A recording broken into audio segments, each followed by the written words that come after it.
For beginners, the hand drill can be very taxing on the hands, and a lot of this is because of an improper technique called short stroking, a common bad habit that even survival experts do.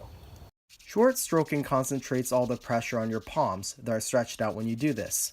This exposes the natural padding your skin provides and causes nasty blisters and bruising instead of calluses.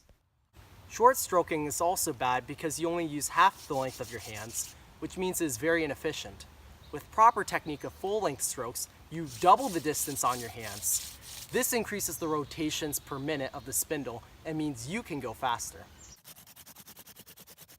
Going faster means you'll be producing dust at a hotter temperature, which forms the ember.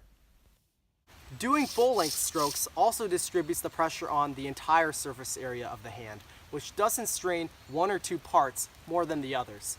But in reality, beginners struggle just to learn the basic motion, so it is almost inevitable to start off with improper technique. So if you're a beginner at the hand drill, first focus on getting a fluid motion down, but work towards lengthening your strokes as you practice it more and more until it becomes natural. Once you master the technique of the hand drill, it becomes a very fast, easy, and reliable method of friction fire.